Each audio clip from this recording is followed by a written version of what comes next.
bienvenidos a esta sexta entrega del SCC TV y hoy 17 de mayo, el día de la hipertensión arterial, les quiero presentar a mis dos invitados, al doctor Javier Moreno, cardiólogo, ecocardiografista, expresidente del capítulo de hipertensión y líder del proyecto de Presión CO, y también al doctor José Medardo Rosso, cardiólogo, presidente del capítulo de hipertensión y coordinador de cardiología de la Clínica Reina Sofía. Y para los que no me conocen, soy Diana Vargas Vergara, cardióloga, jefe del servicio de cardiología del Hospital San José. Hoy, el 17 de mayo, el día de la hipertensión arterial, me gustaría preguntarle al doctor Moreno, ¿por qué celebramos hoy el día de la hipertensión arterial? Gracias, pues mira, esa es una pregunta muy importante y muy valiosa para nuestros televidentes y todas las personas que nos acompañan. La Organización Mundial de la Salud ha tenido esta iniciativa desde hace ya algunos años y la idea es darle bastante relevancia y bastante importancia al concepto de lo que es la presión arterial y el riesgo que implica tener las presiones arteriales elevadas. Cada año ha tenido una frase célebre, un eslogan con el que se ha identificado, pero quizá el que ha sido el más relevante y el más fuerte es "Conoce tus números". Y es una invitación a que las personas conozcan sobre la enfermedad, es una invitación a que conozcan sus cifras de presión arterial, a que aprendan a tomarse la presión arterial, a identificar los valores, que sepan que por encima de 140/90 es hipertenso y entonces hay que buscar ayuda. Pero sobre todo es una invitación a que reconozcan que la hipertensión arterial es el principal factor de riesgo para llevarnos a la principal causa de muerte en el mundo, que es la enfermedad cardiovascular.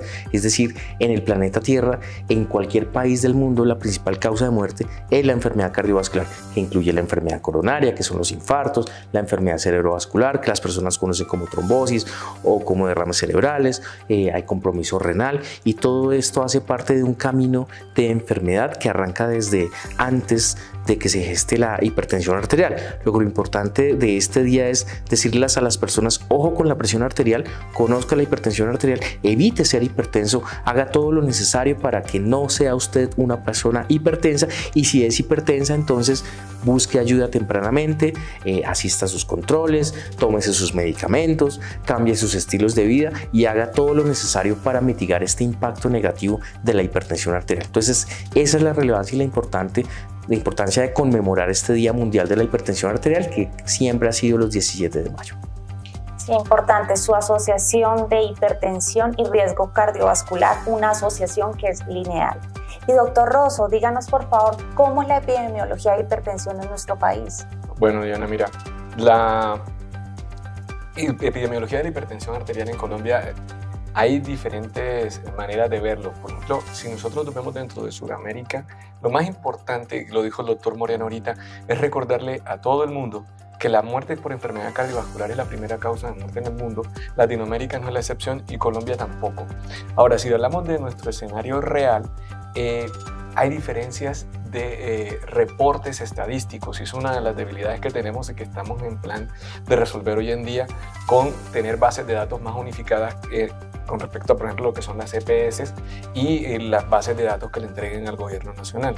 Estudios de investigación como el PURE mostraron que la prevalencia está más o menos en el 40.3% en el ámbito urbano y en el 34.9% en el ámbito rural. Pero si nosotros nos vamos a reportes como uno que revisó nuestro compañero Ángel García con el grupo de San Ignacio, hablan de un subregistro importante, porque en la red de CISPRO, que hace parte del gobierno, hablan apenas de una prevalencia que está entre el 5 y el 7%. Eso sí, hablan de una distribución muy similar a lo que ya se ha visto en otros trabajos de investigación con respecto a los porcentajes, y hay un sesgo también en el reporte, parecer que hubiese más mujeres hipertensas que hombres.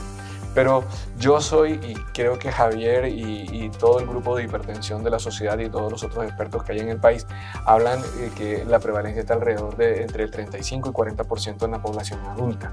para ti o para cualquiera de nosotros cardiólogos, es evidente que menos del 10% no puede ser. Eso no es. Entonces estamos en esos números. Y es lo más terrible, y que se me olvidaba mencionarles, es que el 60% de esos individuos ni siquiera saben que son hipertensos. Y de los que saben que son hipertensos, solamente están controlados el 35% de las mujeres y el 25% de los hombres. O sea, estamos todavía muy atrasados mucho en diagnóstico y mucho en control adecuado de las cifras de presión arterial. Gastamos mucho dinero haciendo investigación en cosas muy complejas que podríamos ahorrar si tratásemos adecuadamente a los pacientes hipertensos. Sí, es como tenemos un subregistro, realmente no Gigantesco. tenemos datos fidedignos de nuestra población. Y bueno, me gustaría preguntarle al doctor Moreno, va a ser publicada una guía de hipertensión arterial. Quiero que nos hable de todo este proceso de esta guía y cuándo va a salir publicada. Bueno, esta guía de hipertensión es el primer consenso intersocietario en Colombia para el manejo de la hipertensión arterial en personas adultas. Y es una iniciativa que tiene una historia bien particular. Hace unos años hicimos en Colombia el primer experimento de la Round Table de hipertensión con la World Heart Federation. En esa ocasión nos acompañó el doctor Daniel Piñeiro y se hizo una propuesta de unos puntos relevantes importantes para el manejo de la presión arterial en Colombia. Dentro de ellos, por supuesto, el tema del control del consumo de sal, tener las cifras claras de cómo estamos en hipertensión arterial en Colombia, tener los elementos diagnósticos, el acceso a tecnologías, bueno, una serie de cosas, y dentro de ellas estaba el conocimiento y la unificación de criterios, y allí estaba Ascofam en esa reunión, y pues yo salí con una inquietud bien importante con respecto a que no había una unidad y que hay muchas guías y muchos protocolos, pero no había una unidad. Y los pacientes, cuando llegan a la consulta, vienen, como lo decimos popularmente, toreados con el tratamiento que les da el médico de atención primaria, luego van al internista y luego llegan al cardiólogo y el cardiólogo le cambia unas cosas, y luego de pronto van al nefrólogo y él le cambia y le modifica otra cosa, y así hace que el paciente no tenga una claridad con respecto a lo que se debe tomar y a lo que debe hacer. Y eso genera confusión, y esa confusión además genera una disminución en la adherencia, y eso además dentro de lo que pasa con nosotros en salud también genera problemas de inercia terapéutica. Entonces bien era importante tener un documento que unificara esos criterios con los diferentes actores del sistema. Entonces, de esta manera se planteó la creación del proyecto Presión Co como una herramienta para unificar esas múltiples visiones y esos múltiples caminos a uno solo, de tal manera que todos los actores que intervengan en el manejo de una persona con hipertensión arterial puedan la oportunidad de recibir una información, como lo digo, unificada. Entonces invitamos a la Asociación Colombiana de Medicina Interna, a la Asociación Colombiana de Endocrinología, a la Asociación Colombiana de Nefrología, a la Asociación Colombiana de Médicos Familiaristas, a la Asociación Colombiana de Geriatría y a la Universidad Nacional de Colombia, también para incluir en este proyecto la visión de la medicina alternativa, que si bien nosotros no la tenemos tan presente y muchas veces no nos gusta a nosotros tanto, realmente hoy tenemos que tenerla clara con respecto a que los pacientes sí la demandan y que a los pacientes sí les gusta y sí la quieren, y nosotros pues por supuesto tenemos que documentarnos un poquito con respecto a eso, pero también unificar los criterios. Entonces, de esta manera se crea el grupo Presión Co, que incluye a todas estas sociedades científicas, y a esto le faltaba un punto importante, y era el arbitraje académico para que esto tuviese ese rigor y ese fundamento y ese aval científico realmente relevante, y que no fuera un trabajo de personas que con muy buen ánimo se reúnen a construir un documento, sino que realmente tuviese que fuera lo más robusto posible desde el punto de vista académico. Entonces buscamos varias alternativas, varias alianzas, pero definitivamente la mejor que encontramos por su experiencia en construcción de conocimiento y por su experiencia en construcción de guías anteriores fue el Instituto Global de Transferencia de Conocimiento, que es el IGEC, que lidera la doctora Nancy Yomayusa. Hicimos un acercamiento en su momento con el presidente de la sociedad, el doctor Fernán Mendoza, en ese momento, y logramos hacer un convenio interinstitucional en donde nosotros como grupo académico coordinábamos a las personas con conocimiento y consideradas líderes de opinión en esto, y ellos nos hacían una coordinación y un arbitraje y una dirección también desde el punto de vista académico. De esta manera logramos configurar un documento que tiene esa intención, la intención de unificar y de ampliar. Muchas veces y en muchos escenarios se nos ha preguntado, bueno, pero es hipertensión, hay muchos consensos, hay muchas publicaciones, hay muchas cosas con respecto a ello. Sí, pero resulta que esta incluye una visión importante, unificadora, de aterrizar ese contexto a nuestra población colombiana, de aterrizar muchas cosas a nuestra realidad y de que todos pensemos de una manera y tengamos un flujograma y un patrón de manejo similar en las diferentes instancias en que el paciente acude. Y si te pido que me des un adelanto y que nos digas qué novedades trae esta guía, ¿qué me dirías? Claro, mira, una cosa fascinante, como lo decía cuando me preguntabas que por qué celebrábamos el 17 de mayo el Día Mundial de la Hipertensión, es lo que nosotros tenemos que hacer desde el punto de vista del manejo no farmacológico. Y ese es el punto de partida y la piedra angular de todo lo que es el riesgo cardiovascular, que lleva a todos los desenlaces cardiovasculares con lo que nosotros estamos absolutamente familiarizados y tenemos colegas de una experiencia que yo respeto y admiro muchísimo, por supuesto. Pero el punto de partida de todo esto es la conducta que tiene el paciente o las personas con respecto a sus estilos de vida. Y una de ellas es, por ejemplo, la alimentación. Y sabemos que nos han enseñado que es la dieta DASH y que es la dieta mediterránea, y tenemos claros esos conceptos, pero probablemente no sabemos qué es una dieta DASH o una dieta mediterránea en el Chocó, o cómo será eso en el Meta, o cómo es eso en el Atlántico, o cómo es aquí en Bogotá o en Medellín, o en Arauca. Bueno, todas son, Colombia pues son micropaíses con unas culturas muy diferentes, con unos cambios realmente muy drásticos, que es una característica que tiene nuestro país que no es tan así en otros países. Los países son muy uniformes en sus culturas, en sus tradiciones, en sus arraigos y por supuesto en su gastronomía. Aquí tú te vas a 2 horas de Bogotá y lo que consigues es completamente diferente, y eso hace que adaptar esas situaciones no es tan sencillo. Entonces, una cosa novedosa que a mí me parece fantástica de este trabajo es cómo hicimos esa adaptación de las recomendaciones de la dieta mediterránea y dieta DASH a la alimentación colombiana, y en algunas partes por regiones, y además de lo que consigue la persona en la plaza de mercado, cómo realmente podemos aterrizar esas recomendaciones tan valiosas y tan fuertes a lo nuestro, teniendo en cuenta los criterios nutricionales y los criterios de alimentación que tienen esas guías, y lo pusimos en Colombia, que de hecho es parte de una publicación adicional que también se está gestando.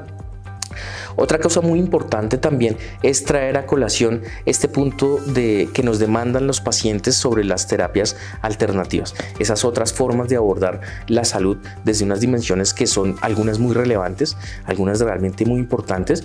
Yo les decía en una conversación que teníamos antes cómo a mí me llamó muchísimo la atención y me impactó ver una guía de la AJA con respecto a eso, o ver postulados del ACC, o ver position papers de la Sociedad Europea de Cardiología con respecto a eso, cosas que yo honestamente desconocía por completo, no tenía ni idea de que esos documentos existían.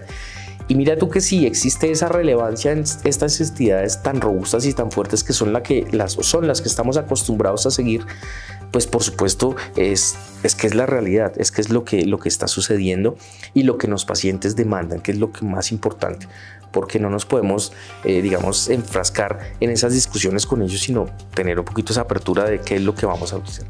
Y aterrizar la terapia farmacológica también a nuestra realidad, que es otra cosa bien importante. En el grupo tuvimos asesoría también de farmacoeconomistas, unas personas con unos planteamientos de unas cosas muy bonitas, espectaculares, que se trataron de llevar para tener allí en unos flujogramas importantes que pues vamos a poder consultar en esta herramienta. Y bueno, voy a lanzar una pregunta para los dos.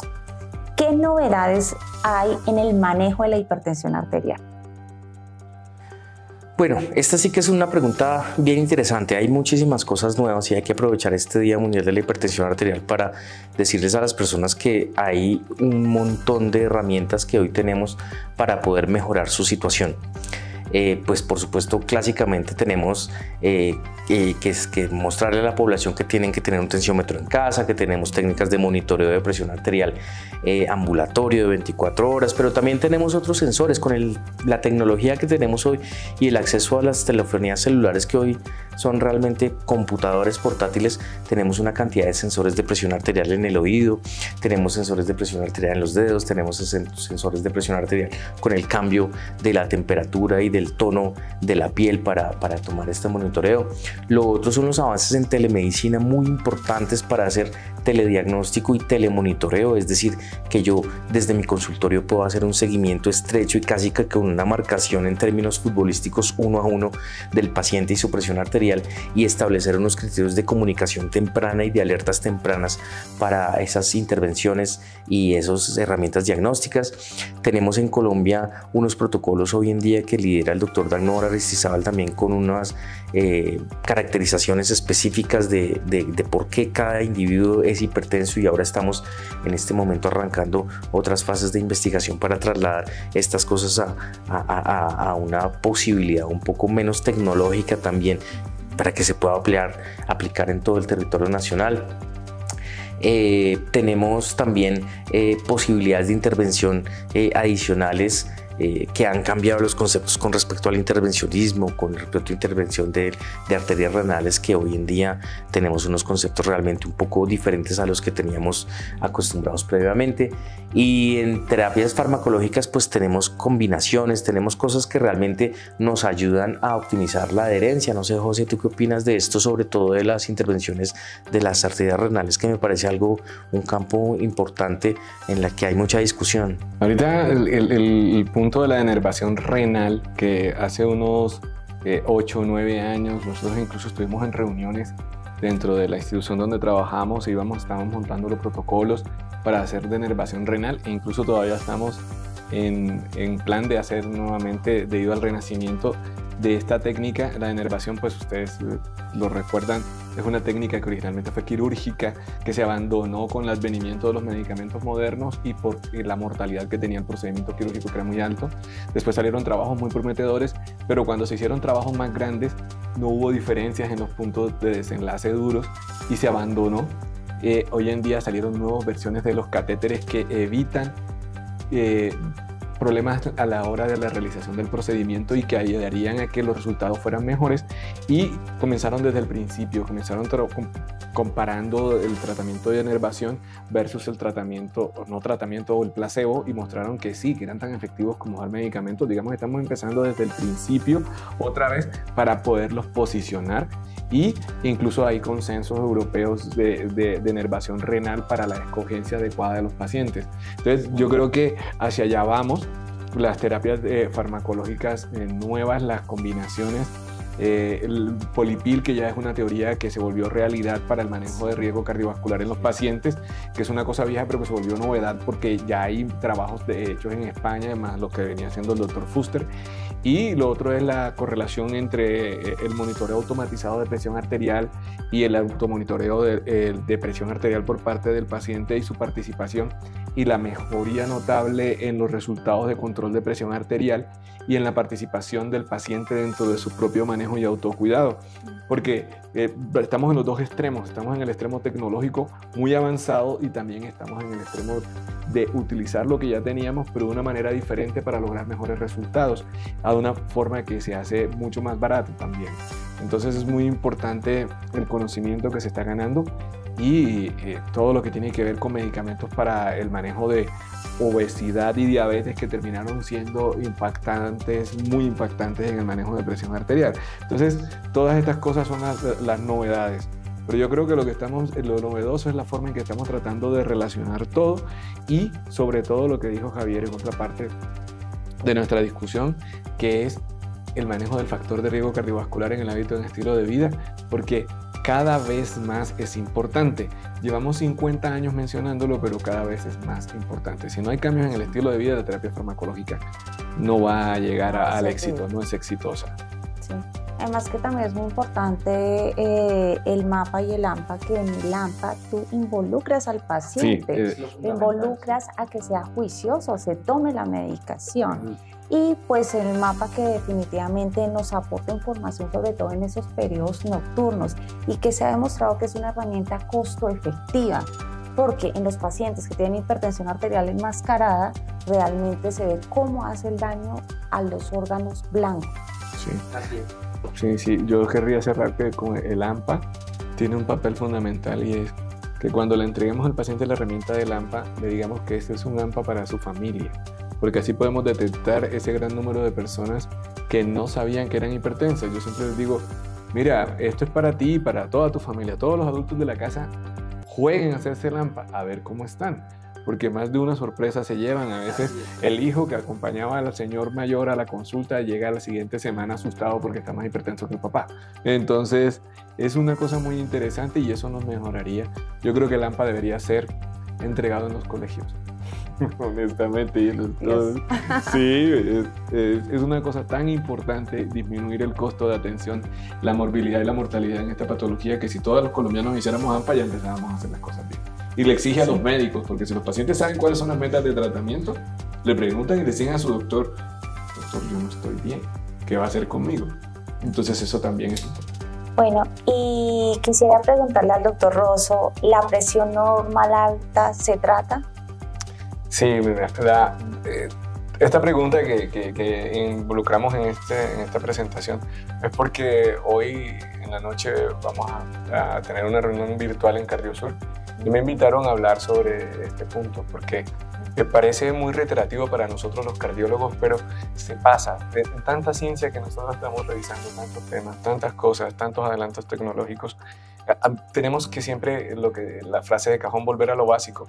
La clasificación que utiliza la mayoría del mundo, donde está involucrada la clasificación de presión normal alta, entró en discusión muy importantemente cuando los estadounidenses publicaron sus guías en el 2017, cuando ellos dijeron que los hipertensos normales altos eran hipertensos y no eran personas con presión normal alta.